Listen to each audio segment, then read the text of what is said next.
All right, so hello class. Just like last time, I just wanted to check in with my face real quick, and then we're just not gonna let it distract us for the rest of the video. So give me a second to pull everything up. All right, so for today's class, as promised, we're going to talk about transcendentalism in poetry, that particular movement kind of stemming from the Romantic movement of poetry, but we'll talk about all of that today. I'm going to start just first by doing a quick recap on different poetic terms that we've talked about and we should understand kind of in great detail, but I do know that the poetry unit was a month or two ago by now.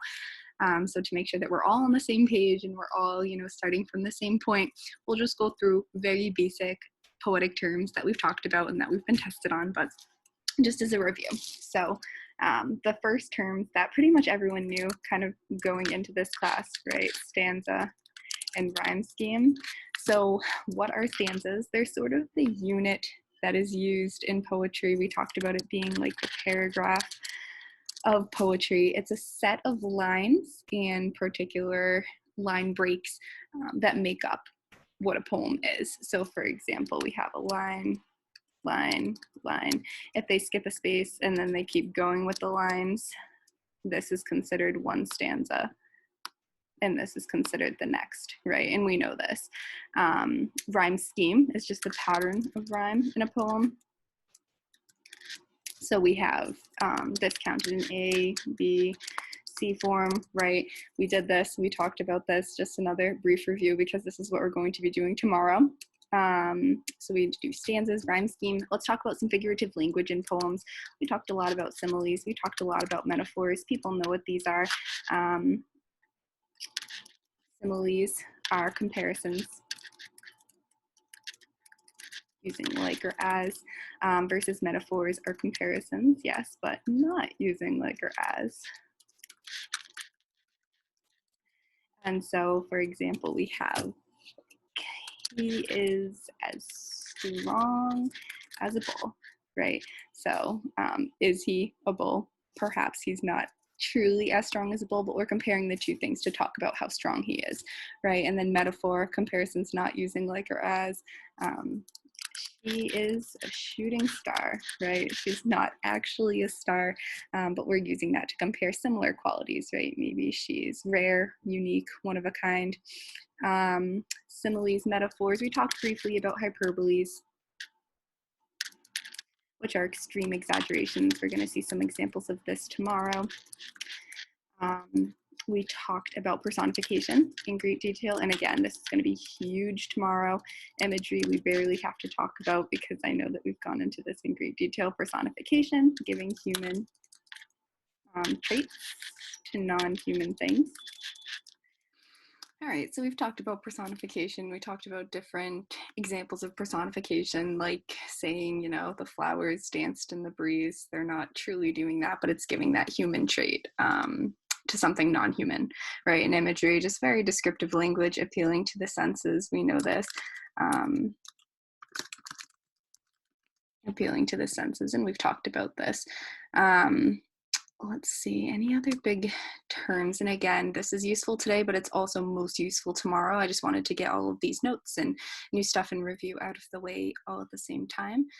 So this should be good if we need to review anything. We'll go into it in greater detail later. But for right now, let's talk about transcendentalism, which is the meat and potatoes of today's lesson, right? So transcendental poetry. We've talked about poetry, talked about how to annotate it, read a lot of different types of poems, discussed how to break them down. Let's supplement it today with learning about a different era or movement of poetry, a period of time when poetry was written in a unique transcendental way. It was like the trend of the time, kind of. So transcendentalism, we can kind of look at it here.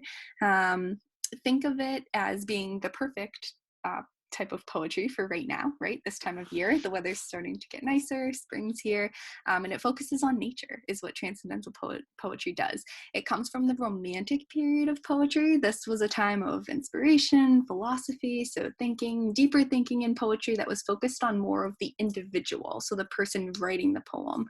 What things can the individual or the poet or the speaker really understand from writing the poetry, looking at nature?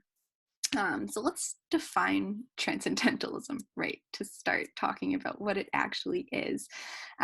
Breaking the word down into a couple different points, we see the word transcend in it. We look at Latin roots, we think about Latin roots, things that we recognize. So the Latin root trans, we should recognize in many words today. I have kind of this here. Transmit, transfuse, transfer, right? Trans means move across or through. So the word transcend in the word transcendentalism means to go beyond the range or limits of something. So that kind of connects to what we've been talking about, right? Or what we just talked about with the Romantic period of poetry. It's this deeper thinking. You want to transcend, go beyond the range or limits of prior thought. Usually we talk about this like being beyond the limits of regular thought and philosophy or society, but how does that relate to poetry, right? The goal of transcendentalism in poetry is to use nature as a way to understand essentially the meaning of life, the meaning of the universe, the self, right? Through our own unique perception of nature. When writing transcendental poetry, through my experiences as I'm writing it while looking at nature, I can better understand the world a little, somehow. You might remember when we read the poem A Noiseless Patient Spider by Walt Whitman in class. It was the one in the poetry packet about the spider, right? Remember, Whitman was observing the spider, comparing himself to the spider, to something in nature. That spider would let out its web, tethering it or connecting it to that something, quote unquote, and the narrator wanted the same for his soul, right? He wanted to throw out his soul and he wanted to feel attached or tethered or connected to something in particular. He was using this thing in nature, this spider and the web that it casts, and comparing it to himself and kind of arriving at a greater understanding of himself. And we talked about this, and that was a poem from this Romantic period, not exactly in the Transcendental period because that was a little bit before, but it fits in quite nicely with it, and I thought that would be a nice parallel to kind of start introducing ourselves and talking about it. So using nature as a vehicle, as a way to make some sort of connection or philosophical thought to reach a greater understanding of the world.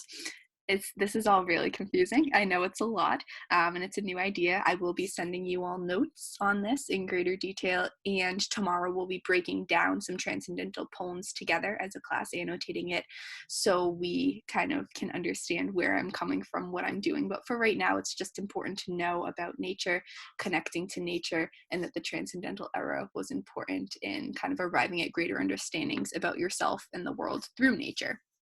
Kind of believing nature people are inherently at the core good and meaningful as well. So they really believe in people and they believe in nature. People kind of come from nature, right? It seems very Rousseauian if you're familiar with that.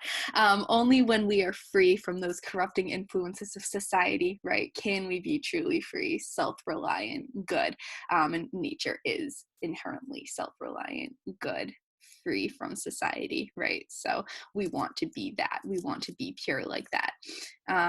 So not only is this type of poetry a way to show kind of gratitude, respect, celebration, love for nature, it also shows that through nature, we can understand ourselves and the goodness of the world a little better. Something interesting about this era of poetry is it actually started here in New England and really the state of Massachusetts. It started in the late 1820s to 1830s as sort of a protest against the pessimistic, cynical attitudes that were happening in society about nature and the world and men in general, right? People were saying like, oh, humankind is so inherently bad or flawed in some way. And this was saying, no, right? We can connect with nature, the good, pure, natural goodness of nature, and we are connected to that, and we are in ourselves good as well. A transcendentalist would argue that we're focusing too much on reason and logic, insight and creative thinking are far superior than that reason and logic. So I wanted to talk about some big names during this Transcendental era. We'll be reading poetry by two of these poets tomorrow. We have Ralph Waldo Emerson for one. So here's a nice picture of him. So Emerson, he was born in Boston, Massachusetts in the early 1800s. A little side note, 6 years later, Edgar Allan Poe was born in that same place, right? So we talked a lot about Poe, we know about him, so we know about that era. So we know a little about Emerson's era. He was one of the founders of the Transcendental poetry movement. So when you think Transcendentalism, you should think Emerson. Interestingly, but tragedy, Emerson's wife also died of tuberculosis, like Poe's, because everyone died of tuberculosis back then. He was equally as devastated, so that kind of helped him with his, or like aided in his writing and the emotions and channeling in his writing. But anyway, Emerson, this particular poet, believed that through careful study of nature, humans could transcend, right, or move beyond our physical worlds into a deeper, more insightful, more pure human experience and understanding.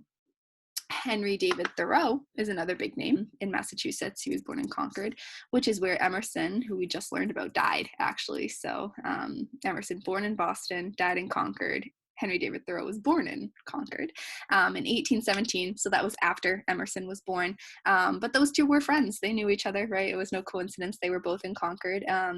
Thoreau, or Emerson, the founder of the Transcendental movement, was kind of like a mentor to Thoreau, right? So he taught him and gave him some insight and ideas, and they often wrote together.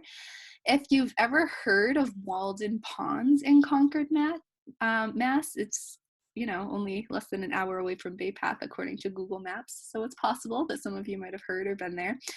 This piece of nature in particular inspired Thoreau's whole book called Walden, and his understandings about life, philosophy, nature, spiritual discovery, right? So very big on nature being the supreme here, the purest state. Finally, we'll talk about one last big name in Transcendentalism today, a woman, Margaret Fuller. She was born in 1810 in Massachusetts in modern-day Cambridge. Fuller's writing, in addition to Transcendentalism, because she wrote transcendental writing and she also kind of focused on women's role in society, her work really advocated for women to reach their full potential and individuality. She didn't think that this was through traditional domestic life. I forgot to pull up a picture of Thoreau when we were talking about him. So that's him, very handsome, as we can see. And Fuller is who we're talking about now. So here's a picture of her. Let's see. So you can guess that during, the mid-1800s, early mid-1800s, talking about, non-traditional roles for women in domestic life was not super popular, but, she persevered. She was controversial, but she definitely continued writing about what she wanted to. She got to be friends with Emerson and eventually began to be inspired by his ideas and philosophies.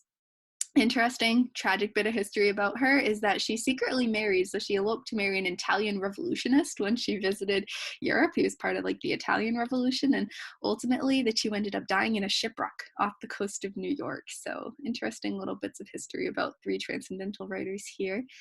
And that's how I'm going to end you for today on talking about Transcendentalism. A lot of information, some of it perhaps a bit confusingly presented. I'm trying to think of better ways, maybe through a PowerPoint or something, to organize what I say to you and how I present it. But I'll do a little review right now. We've learned a bit about Transcendentalism, characteristics, big names. We'll review big ideas right now to make sure we're all on the same page. This form of poetry started in the 1820s to 1830s. This form of poetry valued nature and arriving at greater understanding of humanity and the world through nature. And three big names include Ralph Waldo Emerson, Henry David Thoreau, and Margaret Fuller. We will read works of transcendental poetry tomorrow, discuss the themes, discuss how it connects to all of this, and those big names will come up again. So understand that, be wary of that. Today's assessment, or how I'm going to give you credit for today. You've watched this. You hopefully understand a little about transcendental poetry. Now you're going to answer some questions. So just like yesterday, there's going to be a link in the description of this video with a Google form. And I want you to type out answers to the questions on the Google form, send them to me to receive credit for today's lesson. Feel free to leave questions or comments for me in the comment section if something is super unclear or super just disorganized, or if you just want to say hi, it's fine too. I'll try and check it along with my email several times a day, so feel free to email me too if you have a question you just want it in private. Let me show you the Google form here. This is where it should take you, right? Put your name in your own words from the information I gave in the YouTube video, or after reading through your notes. How would you describe transcendental poetry? So how would you describe it? How would you define it? And I will be emailing you notes so you can use that to help as well. What are some reasons why you think people liked to write transcendental poetry? What feelings or joy could it have brought to them? So why transcendental poetry? Why is this focus or emphasis on nature? Why might that be appealing to some people? What was the most interesting fact you learned about any one of the 3 poets I mentioned, and why? So the poets kind of had interesting lives. I suppose you could do your own research too if you want, and nothing I said was super, super interesting about them. Why do you think this movement took place in New England, of all places, namely in Massachusetts? It's an opinion question, so you can't be wrong, right? But just talk to me about it. Why do you think New England? Think about the weather here, the seasons here. Why might this have been significant? And finally, I just kind of want a little bit of input from you, because this is weird. I'm recording this even before I can receive any feedback at all from how this is going. So I can't interact with you during the lessons. I don't like that. I can't see you. I can't, have my notes up on the screen or present something. Can't interact. So it's weird. So how could I have explained this? How could I do this a little bit more clearly? If anything, just be honest, write your feedback, right? And then I acknowledge I will get notes from the YouTube lecture and be sent, that will be sent to the email I've provided for S.W.B.A.T, whether that be a different email than your school email on the Google Forms, or if I never got that, or you just told me your school email's fine, it's going to that. I can use these as reference when and if I need them. All right, just check that off. You submit it. That's going to be your assignment for today. That's how you get credit for today's lesson.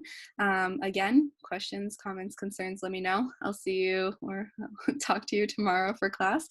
Keep checking your emails for updates. Bye.